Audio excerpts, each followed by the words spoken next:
So then from there, why did you want to be interested in becoming part of law school? What was that? What triggered that? Was there somebody in the family that was lawyers? No, I am the only lawyer in my family. As my aunt has said, why couldn't I be something useful like a doctor? But I come from a family of teachers and engineers, mostly. When I was writing my college essays, it was all about how I wanted to be the first female president of the United States. For both St. Bonaventure and American University, I actually mocked up the front page of a newspaper with me signing my first bill or something like that. As I was going through college, loved the writing, loved the skills, I ended up being a double major with political science, and most of the classes I took in that realm were pre-law. And so just fell in love with the ability to tell stories in that different venue. And I participated in mock trial and Model UN, and it just really was how things were trending. And so towards the end of college, I thought, all right, I'm going to go to law school. I'm going to become the New York Times First Amendment lawyer. That was the passion. I could combine all of the passions. When I got to the Catholic University of America, in their law school, they have a communications law program. At the time, it was the only certificate program in the country for communications law. And the focus of that, unbeknownst to me, really, was much more FCC focused, so radio, TV, satellites, which was a fascinating new thing to experience and where the technology was heading. So moved into that realm. You go to Catholic University of America, Columbus School of Law, get a certificate in communications law, and then you launch out. One of the foremost antitrust law firms in the world is Howry. How did you end up there? So there was a slight blip in the life doesn't go according to plan. And when I was graduating from law school, I had been doing a lot of internships at the FCC. And we had been in discussions about me coming on, starting there right after graduation. And then the government entered a hiring freeze. And so I graduated from law school without a job, which was a bit of a shock. And certainly not part of the plan. But it gave me the summer off to study for the bar, and then travel to Ireland with my parents afterwards. And so I actually, in DC, there are a lot of temp attorneys. And so they're hired on individual projects and work until that project is completed. And on the second project I did, that was for Howry, and I was hired off that project. A little bit about them. They are, as far as comes antitrust, now they usually represent the plaintiff side, or are they defense? It depends on the action. So a lot of what we did were mergers and acquisitions. So we would take one of the parties who was merging. From a litigation side, it was usually the defense, because that was usually some corporation that was getting sued that we represented.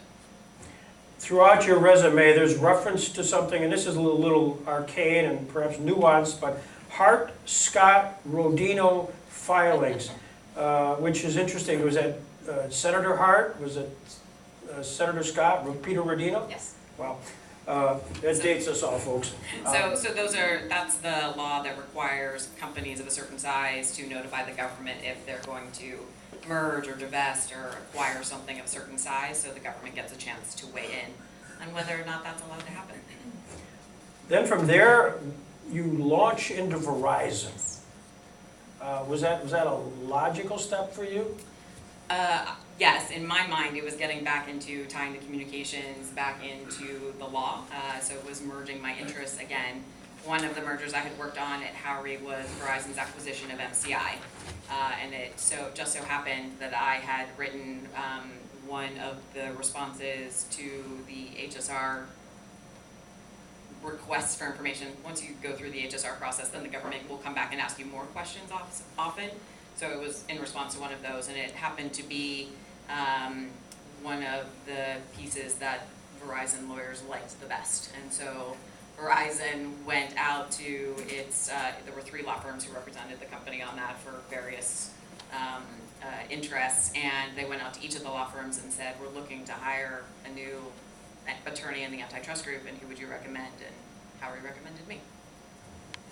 And you were there really from October of 2006 to December of 2015.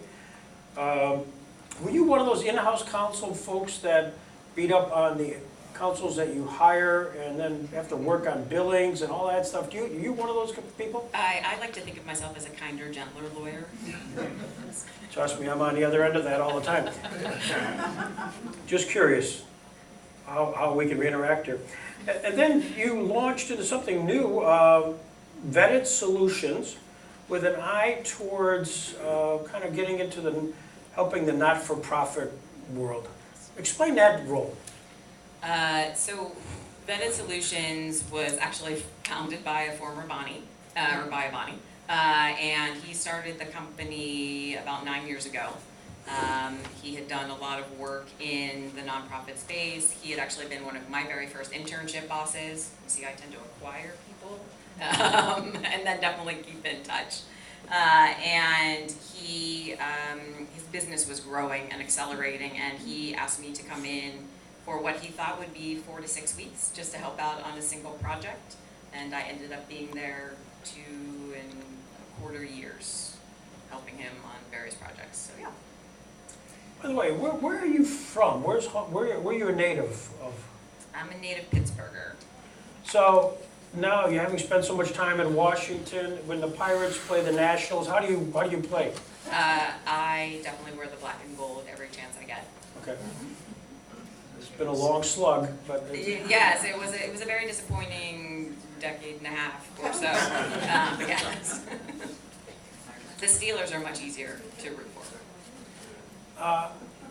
So you make a decision that you're going to actually make a shot at this Robert Jackson Center.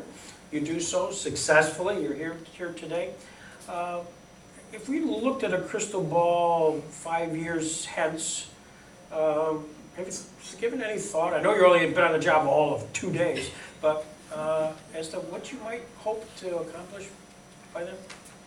Yes. So as you all in the room likely know, the 20th anniversary of the center and the 80th anniversary of Justice Jackson being named to the court are only 2 years away. And so certainly working towards how can we ground the center in a way that it needs to be grounded and give it wings in a way to make it fly. I have a vision that we will be a voice in the local area, at the state level, at the national level, and at the international level. Eventually, that might not happen in 2 years, but we will get there. And I think that there, again, as I said, a lot of Justice Jackson's message, his values, certainly his communications and writing that speak very clearly and eloquently to questions people have now. There's still a lot of the same things that we're wrestling with. There are clear guidelines, I think, in what he has given us. And so now it's getting people to pay more attention, to listen, and start fostering those conversations rather than the combats.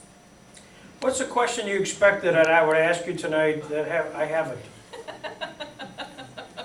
I did expect that you might ask me, where do I see myself in 10 years?